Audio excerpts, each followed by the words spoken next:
People say I'm toxic, and honestly, I don't care.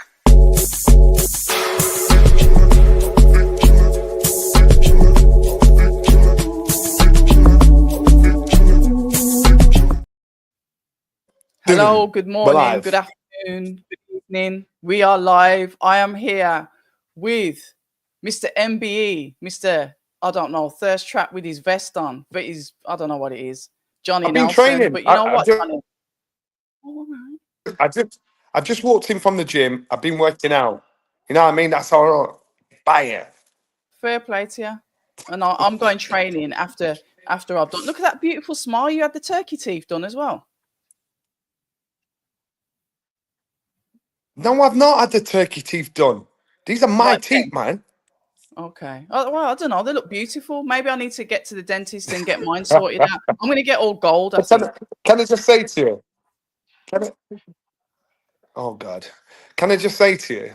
I've been watching the progress of the relationships that have grown and developed for you and promoters such as Ben Shalom, Frank Warren, Eddie Hearn. And I remember when he first came onto the scene, you know, you were lucky if you got the steam off the doodle. Now these guys are sitting down, they're actually they're making a beeline for you to say, you know, I like where you're coming from. And that's because you've stayed consistent and stuck to your principles and how you ask questions, how you question the answers, how you don't ask the obvious question that everybody else asks. And that's how you get respect, and that's how you stand out from everybody else. So keep doing what you're doing, because does make me smile. Because I can remember one bit, certain promoters, I'll not mention the names, used to run when they saw you, and then you've got these guys like, all right, come, let's sit down, you know, and they're looking for you. So you're doing a good job, and it'll not be it's not recognized at the moment, but persistence, you will see your style will be mimicked eventually.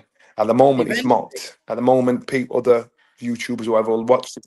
Yeah, they'll watch you, and they'll not rate you, but then all of a sudden they'll follow you if they've got the bottle. Because I remember when Coogan first came on the scene, and Coogan got a lot of interviews with many people because sometimes he plays the fool to catch the wise. You know, so when they did the interview, people had dropped the guard and they thought, "Boy, am I idiot?" But actually, Coogan's a very clever guy, because that's why he had a seat at many tables, because he was non-threatening.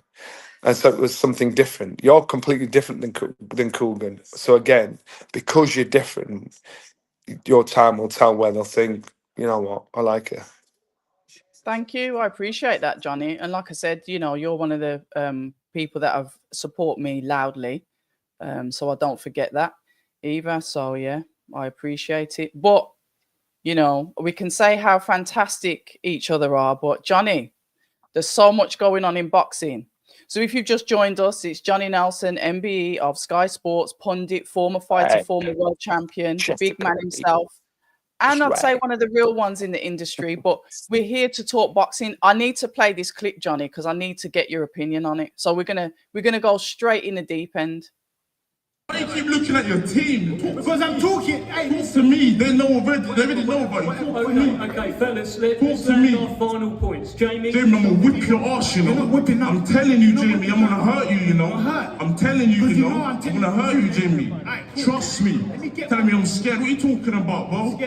I'll beat up you and anyone around you. What are you talking about? On the same night. Trust me. I'm the truth, Jamie. Trust me. I'm the truth. I'm the truth. See. Trust me, Jamie, I'm the truth, bro. Trust me, bro, I really live it. Trust me, Jamie.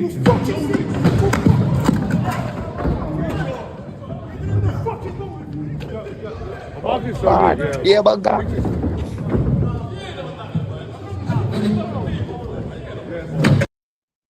I could go on, but those of you that did watch the press conference, I had the absolute pleasure to have been there and seen that live, and I loved every minute of it. Sorry, Johnny. I like all the drama. I like the heavyweights. This is a British title fight. Listen, and you'll get the moralists ones saying, "Oh, it's terrible, it's wrong." But you know what? They're the same people that'll be watching it. They're the same people that are promoting it. They're the same people you'll give them a chance to stand on their high horse and say it's disgusting, but they'll still capitalise from it. So those are people that try and run it down. It's not. Nobody's encouraging this. These things happen. So nobody's encouraging these things happen. You're just covering what actually happens. It's real time. I don't think it's fake. I think this is for real. I think Jamie had struggled to fake something like that up. So temperatures are high, and I'm quite sure when I saw it, I'm like, "Ooh, all right," and that wasn't even top of the bill. So and usually I like the one thing about boxing, the authenticity of it disappears when people try to pretend one thing and it's actually not that thing. You don't have to dislike your opponent to want to knock him out. You know, on this occasion, these two guys, the blood's high. There may be a bit of bad blood there today, might not be there next year. So, you know what, these the two heavyweights, and again, it makes for an exciting fight. And you know what, the promoter would have been rubbing his hands, thinking, "Oh, that's terrible. Jeez, that's king, yeah." He'd be loving it. That's how it rolls. I know that it's real because they've sparred together. They you can say like boxing friends. They know each other. This is literally, it's like a little simmer and then it's boiled over. I know there's a couple of people in the comments that are saying they reckon it might be a little bit, I don't know, staged. I've heard people say that. It's definitely not staged. I think it's got like this because they've both got personal.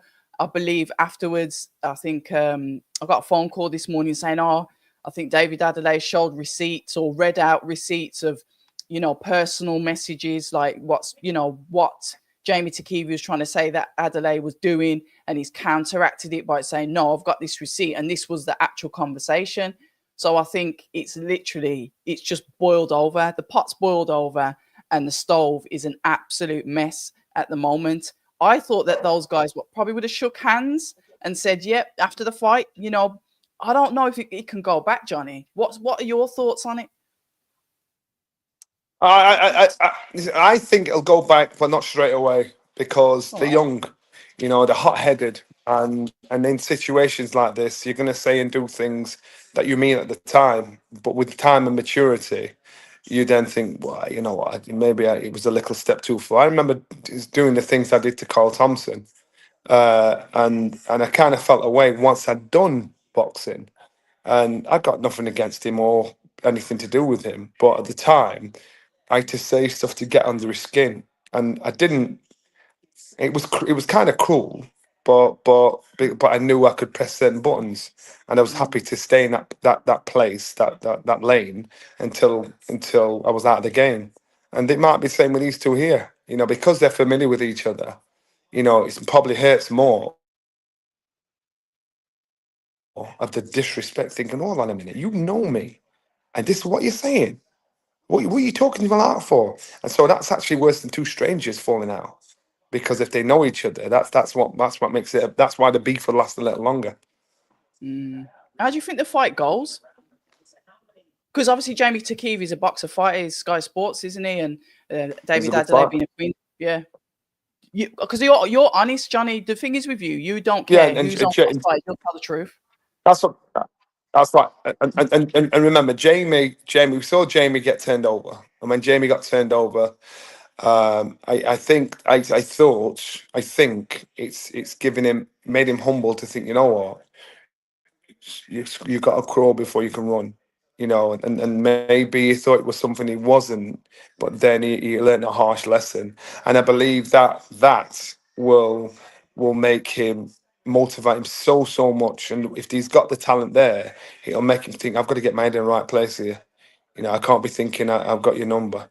It might be a bad trait. It might be a trait where once you get comfortable and complacent, you start to drop your guard. We don't know yet because it's the early stages of his professional career. Adelaide, you've just got to see he's a dangerous handful. He's just raw. The way my man's talking, I do with you and your crew. I'm like, blood, fire. You know what I mean? So and that's him. That's just how he rolls. So I think it's a good fight, and I think it's going to be down to talent. Anybody that's cutting their corners will show in that fight.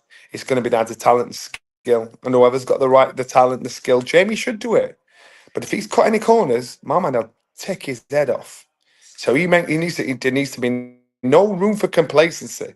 There needs to be no room for anything else because he has the ability. But I've seen him work at a pace, and I've always thought you need a couple more gears to make me sit up and think, Ross.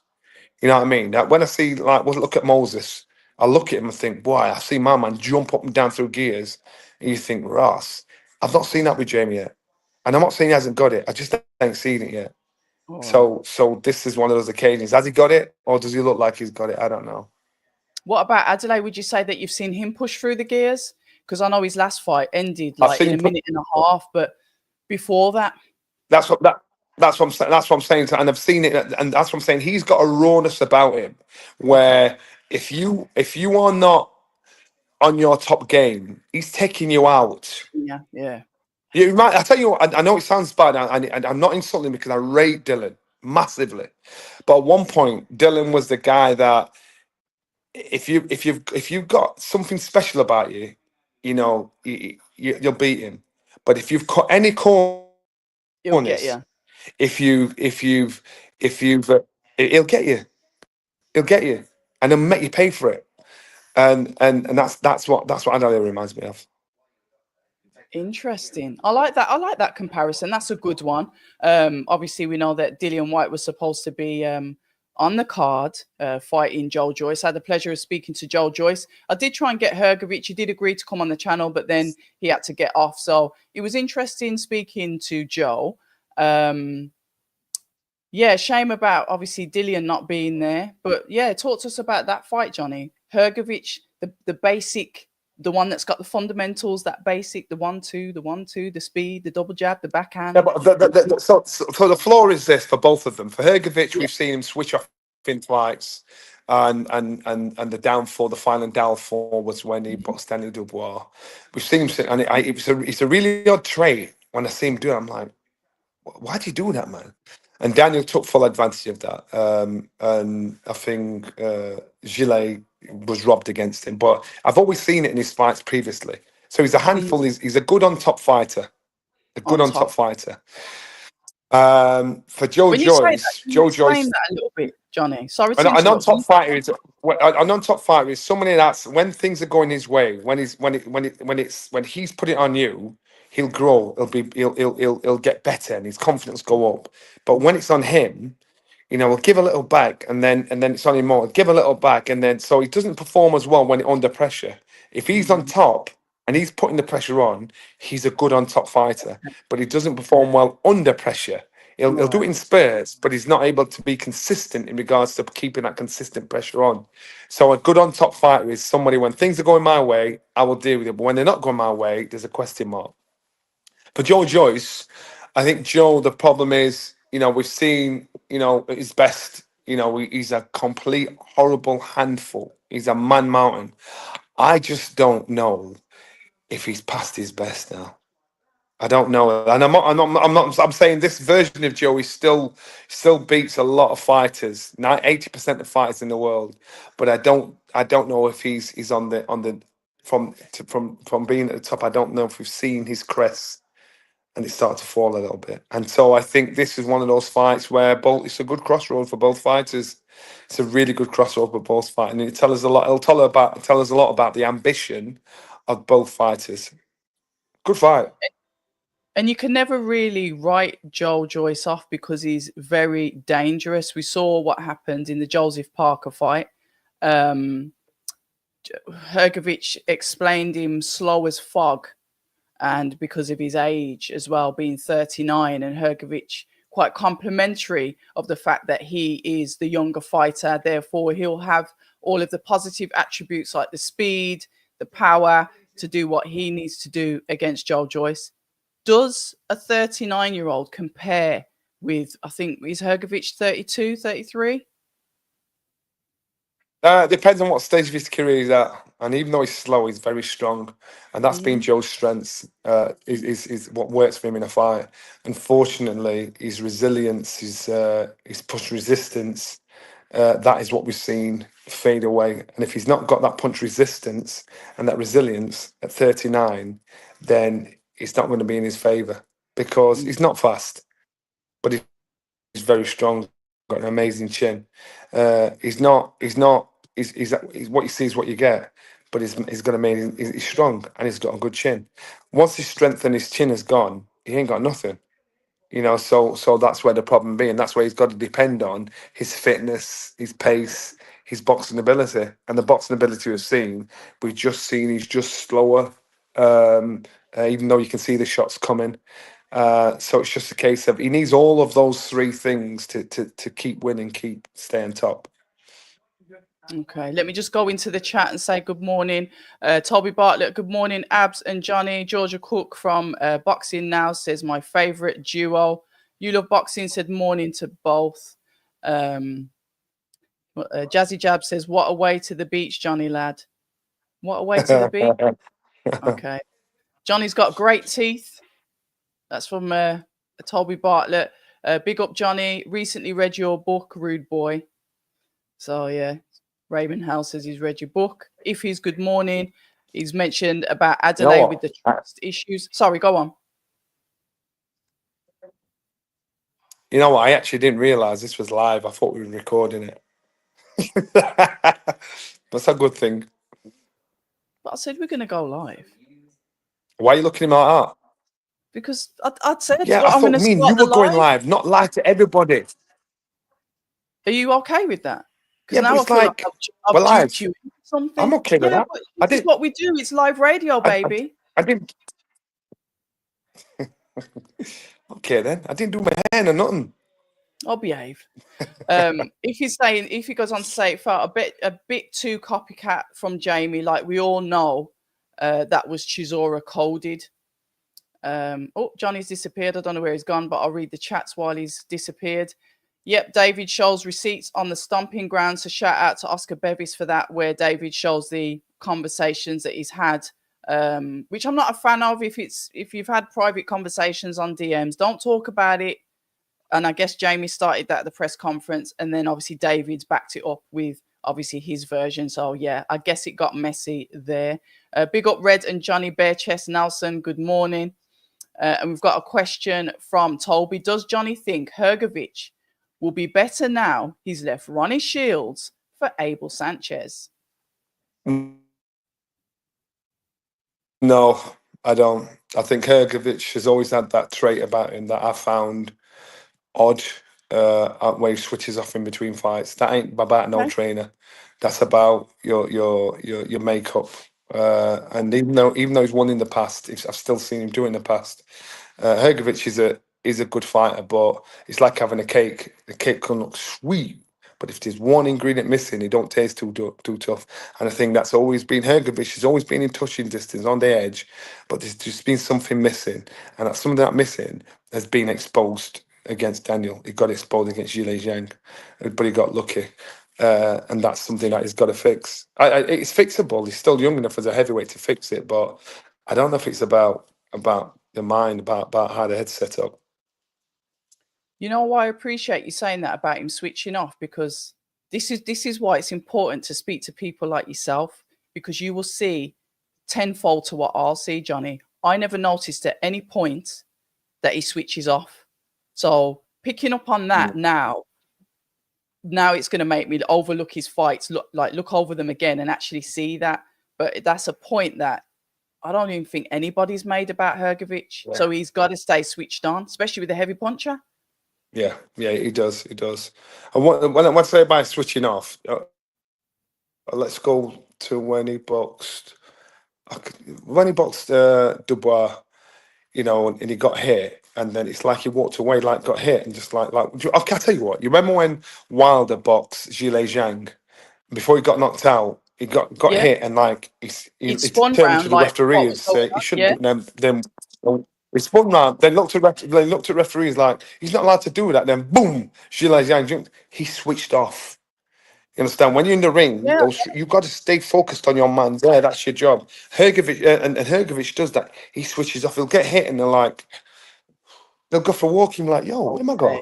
You know what I mean? And that's what he switches up. And you can't do that in a fight, because when you do that in a fight, a man will jump on you. Because that weak moment where your head's switched off is where you want out, and then his bigger ego say, "No, we don't. We want in." But if you catch that boy that wants out and keep on top of him, he takes over the louder voice. Yeah, I like that. Avatar Dylan says, tell Johnny Nelson I read his book years ago, and have you got any new books coming?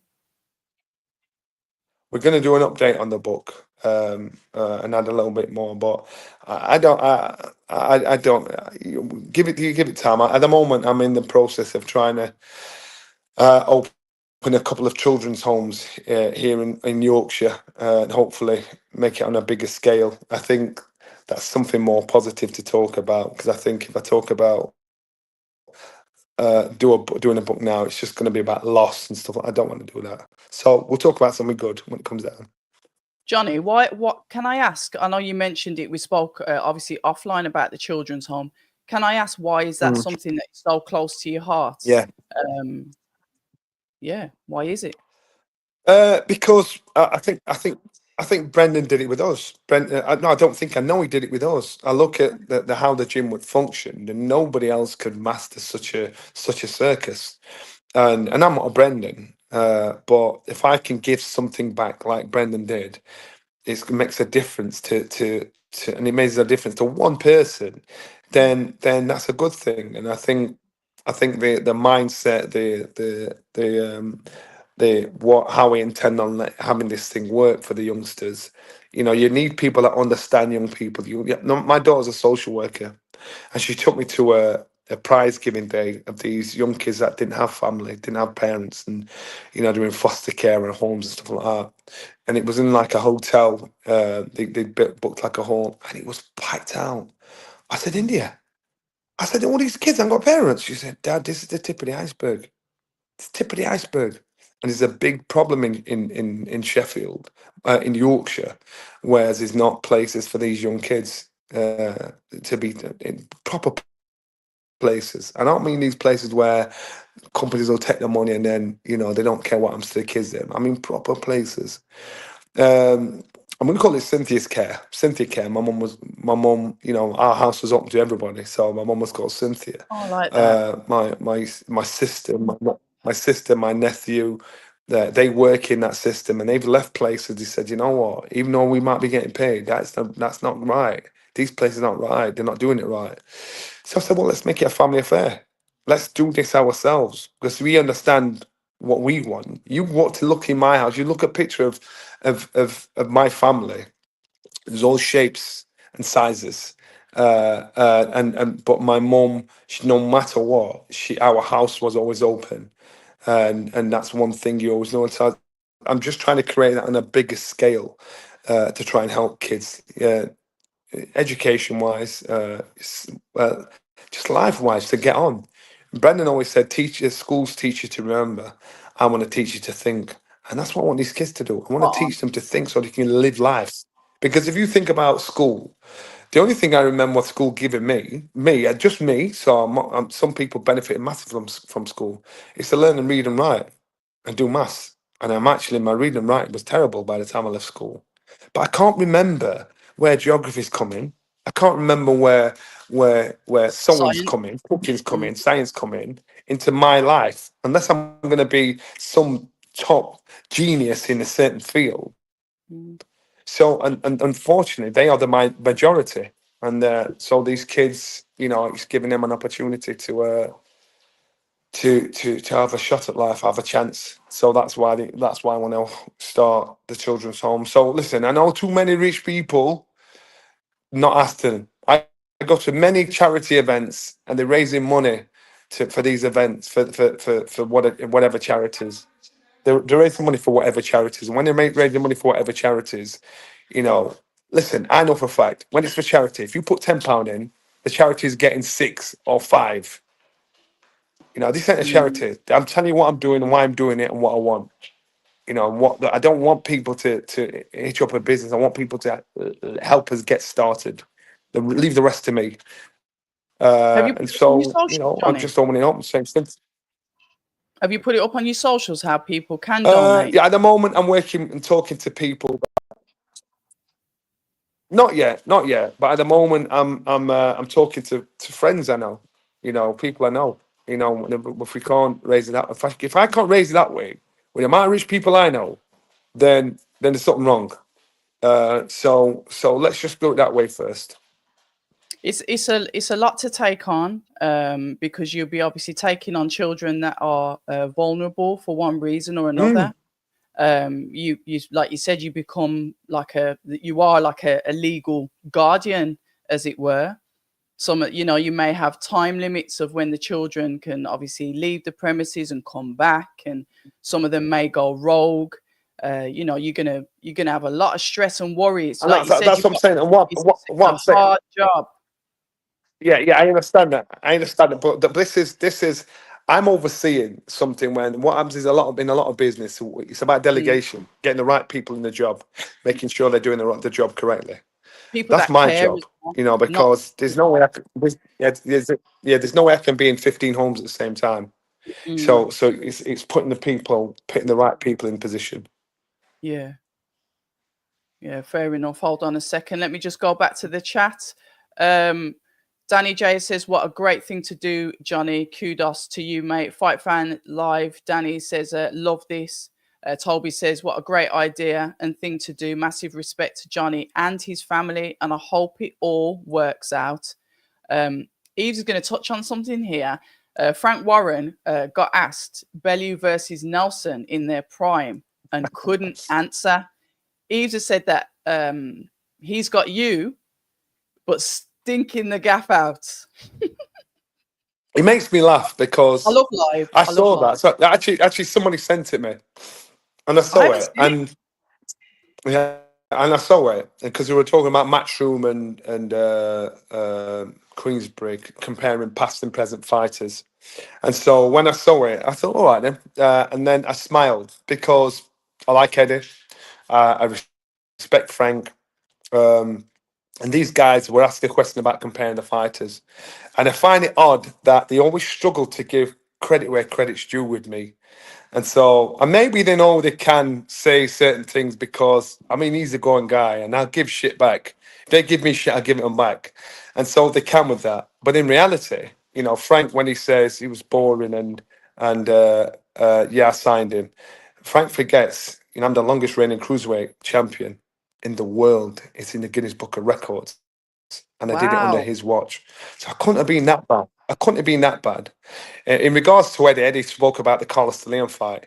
He forgets, and sometimes when he says something, you might say it in jest, he forgets I was a professional 4 years when I got the crack for the WBC title against Carlos de Leon, who I think he'd lost to one person then.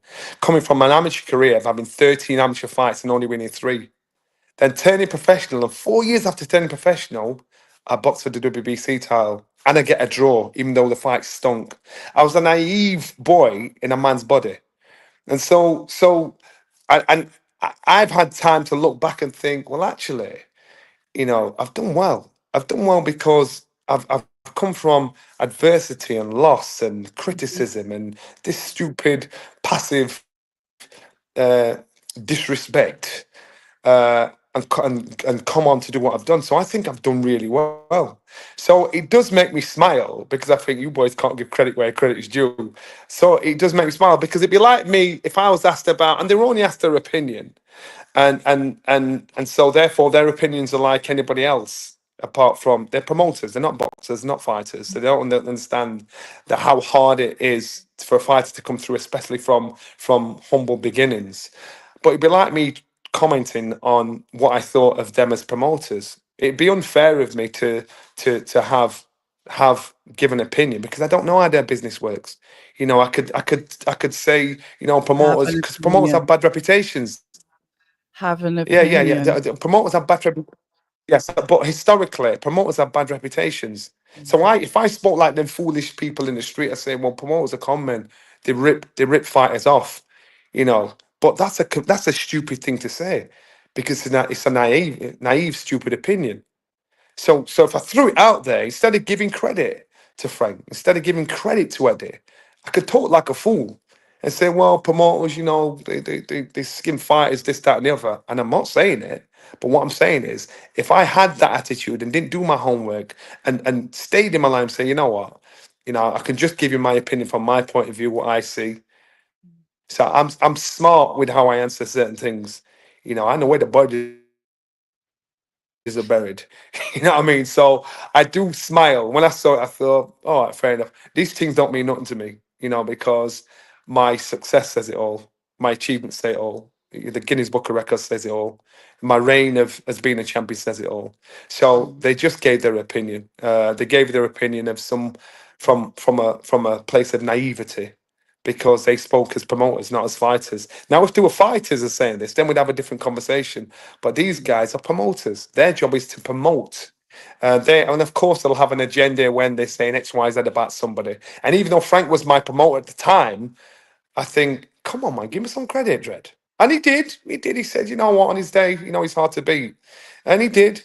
But he still couldn't help but that dig. But these men know I can laugh it off. Eddie wasn't around when I boxed for his dad, but I remember being Eddie 11 years old. I think it was about 11 when I boxed for the European title, in Germany, and he came over with his dad. So Eddie was a boy then. So in my opinion, I get it. I know the history of everybody. I know everybody else's interaction with them. So in answer to that, it's just an opinion.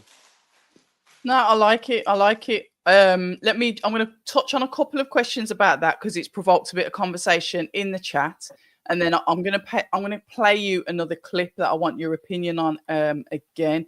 So, S. Reeve did say you reigned for years as a champion. To be fair to him, so that was mentioned. Star Foxer says Bellew wants to get home to his wife and kids. Johnny wants to protect other people's kids. There's the difference. So Avatar, and I don't know if this is satire. Nelson would have beaten Usyk in his prime at Cruiser, and we've already had that conversation several times. And if he said, Johnny, if Misfits did a retired boxers show that are still in shape, would you fight on there? And if you did, who would you have? You know what? They're actually doing something like they are actually doing something like that. For I think Ring Magazine are doing an over 50s something. They are actually doing something like that. I'll be able to enter that soon then. And Mike Tyson, he got a lot of stick. Mike did, because when he boxed Jake Paul, he said, "No, he's ruining his legacy. That's terrible. He shouldn't be doing this," because everybody stood on their moral high ground. Mike Tyson's 58 years old. At 58 years old, where on earth is a man going to earn 30 million plus in this world? So we can all say it's terrible, you're affecting your legacy. Mike's saying, you know what? Screw legacy. I want to feed my kids. I want to, and that was it. Even Ali, I saw a clip of Ali in his last time in the ring. He was in Iran, and he did like a boxing exhibition. And you could tell he was ill. He wasn't right. He got paid for that. But so really, with people have still got to live. People have still got to survive. So in regards to this, I'd do it. Of course I do. I still keep fit. I still spar. I still move around. I still take care of myself. I do it. As fighters, we always think we can always fight still. We always think we're as bad as we used to be. I'd do it. I don't know, because I'm trying to think who's around when I was around. I'd like to fight Glenn McCrory. Oh my God, I'd batter him. Because Glenn McCrory was the IBF champion. And when I boxed Carlos de Leon and drew for the WBC title, he was IBF champion then. And if I'd have won him, I'd have boxed Glenn to unify the titles. I'd have always bust his ass. But Glenn, to this day, when he talks about it, it drives him insane. Say, no, I'd have beaten you. So Glenn, here in the UK, we'd get that. Glenn, on a bigger scale, you'd look at them that are around and you'd think, I'm trying to think who's around. Vasily Rigorov, he was IBF champion, but he's not a name. James Toney stepped up to cruiserweight, but he's only like a fat middleweight. So the ones that were around, there's names that are around, but it's about where they are at this moment in time. At one point, they were trying to get me to do like a Misfits fight with Oliver McCall, and they wanted us to promote it, and I did a video, and then I did a video, then Oliver McCall did a video. And when I saw the video, I said, I ain't doing it, because this man looked old, and I thought, and I just remember I'm a little bit younger than him, but he looked old. I'm like, no, I'm not doing it. It's embarrassing. And he was calling me out saying, "Come on, Johnny, let's fight him." And I'm like, "I ain't doing it. I'm not doing it." I remember being at a dinner once and Tommy Hearns was there. And Tommy Hearns, he was talking about his career and when he was cruiserweight champion. And he said, "Yeah, I was WBO cruiserweight champion in 2002. I said, "No, he wasn't. I was." And me and him were arguing. And he had to get his agent in. And his agent said, and he's arguing, saying, he said, "No, you were IBO champion," to Tommy. Then Tommy said to me, "All right, let's do an exhibition fight." And I'm like, I thought, I will brook you up. And so I came, like, he left, and his agent was getting in touch saying, "We're going to do this." And I said to Brendan, I said, "I'll do this." He said, "Johnny," he said, "you can't win." I went, "Why?" He said, "Because if you hurt him, how is he going to look for you?" He said, "And if God forbid he caught you with a shot," I went, "Him, my chin's like iron. Are you crazy?" So he said, "You can't win because he's old. Let it go." Just But leave they're it. all, yeah, they leave it. But and that's what I'm saying. It's just, when you've got that demon out your system, the demon's out your system. But I'd still do it. It's not something. I'm not in the begging Right, bowl queue. Johnny? I'm not. I'm not in the begging bowl queue for what's his name, Jake Paul or his brother or anyone. I'm not into that begging bowl queue. Because that's all it is. But yeah, I'd do it. I'd do it. Okay. I'm going to play this second clip now. I want your opinion on this. We're going to move on. And has been an amazing ambassador. So not only a brilliant promoter, great shows in the UK and US, Australia, other markets as well. But he's been an incredible ambassador for the Zone and continues to be. We had a great day last week, actually, at our HQ with Frank and Eddie, and they did. Thanks for the invite. Oh, no problem. Obviously, must have got lost in the place. About 12 hours of media, and they were great, and they were great together. And it's still slightly surreal seeing them together. Definitely. Best of friends.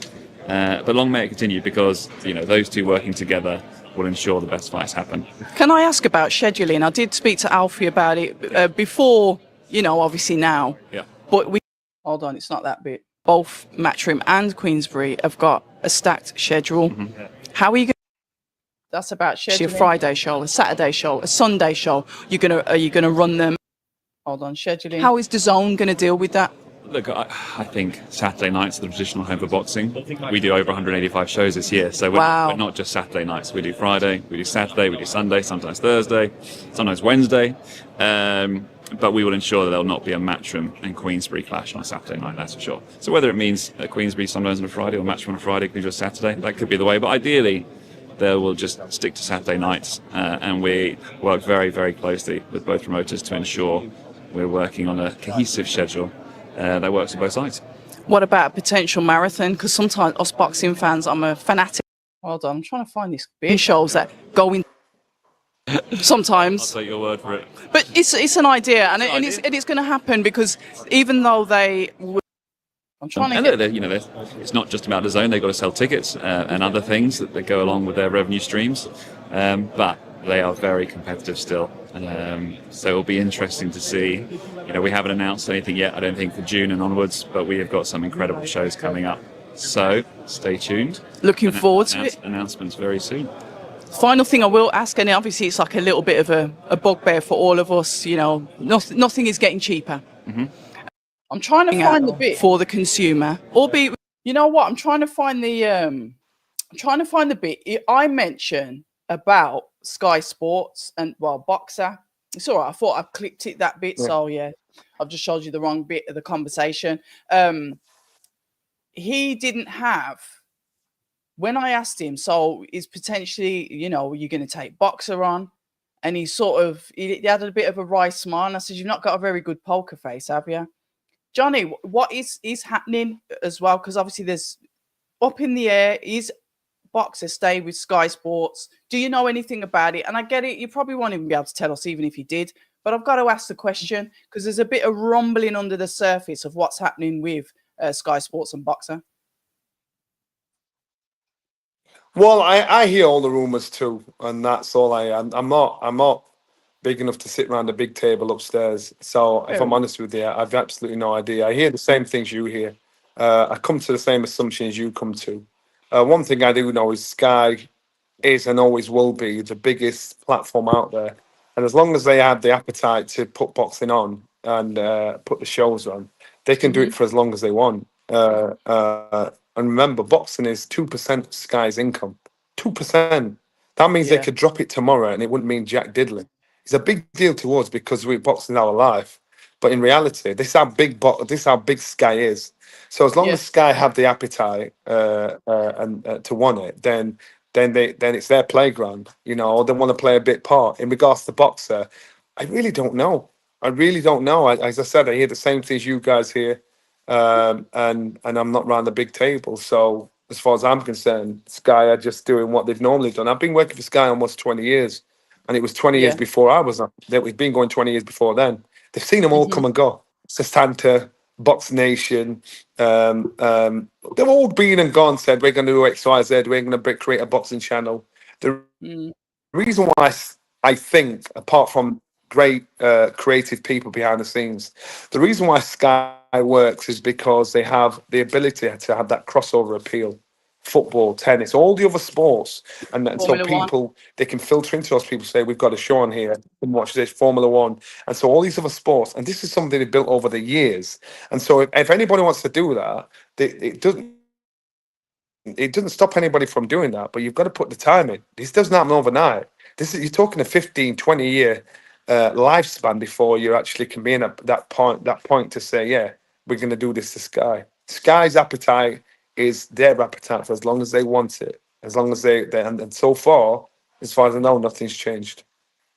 Fair enough. It's just, it's one of the questions that I was going to ask, that I was interested in, because obviously now DAZN have got the umbrella where they have got both Matchroom and Queensbury. We know that they do GBM. I think they do Top Tier. They've obviously got Golden Boy. There's so much that they're mopping up. So it was just to see if they were going to potentially take Boxer as well. Okay. One of the things I'm going to end up on, because I'm going to let you go, is obviously the fiasco that happened online with Yorkshire's Liam Cameron and obviously West Mid's Ben Whittaker, where there was some discrepancy over contracts when it's talking about, is this a 10-round fight? Is this a 12-round fight? One fighter had a 12-round contract sent, and allegedly the other fighter had a 10-round contract sent. Does this happen in boxing? Yes, it does happen in boxing. There's many things. Unfortunately, boxing's that sport where the negotiation starts after the contract's been signed, and these things do happen. Now there's a discrepancy, so someone's either not done their job right, or someone's lying. And I know of a boxer from yesteryear that had a contract with a promoter, and that boxer, he had one fight left on his contract, and when he told the promoter, and I've got, let's sit down and renegotiate. The promoter said, no. He said, I've got one fight left. He said, no, you haven't. You've got 3 fights left. He went, no, I haven't. And so the boxer requested to see the contract. And when the boxer was sent a copy of the contract, what he signed, and he had a big black line through the middle of the contract, unbeknown to the promoter, the date where it said the fighter had signed it, the fighter was in the air on his way to Miami. And so, unfortunately, these things, so therefore it shows some skullduggery is going on. Unfortunately, these things happen in boxing. And so someone's either lying or they've not done the job. But these things do happen. Is the fight still going to go ahead as far as you know? Yeah, the fight will go ahead. The fight will go ahead no matter what. This is hiddly piddly. It's nothing, So people argue about every little thing going. The fight will go ahead. Just to see what happens when he gets to 10 rounds, if somebody steps out or stays in. Wow. How do you think it goes this time?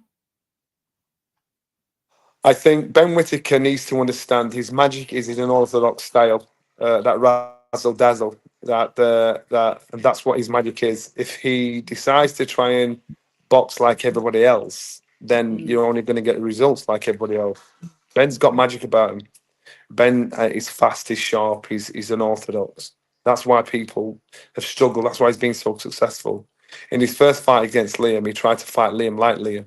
And Liam's thinking, Ross, you're giving me a Christmas present right here. So Ben, and I think Ben tried to steal the show, make a difference. Now he understands he's special. Well, now he understands why he's been so successful, and he appreciates it. He's also moved to Andy Lee in Dublin, where he's not the trainer, he's not the timekeeper, he's not the one that says we're doing X, Y, Z in the gym.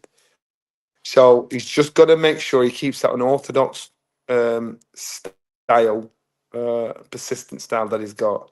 Because Ben's got heart, he can fight, and I know he's had a lot of stick, and they're talking to him like he lost against Liam, and he didn't. And Liam is as you get. He's a tough kid, and if you stand in front of him, he'll fight with fire. And the kid's a good fighter too. So Ben's got to show his bit of special.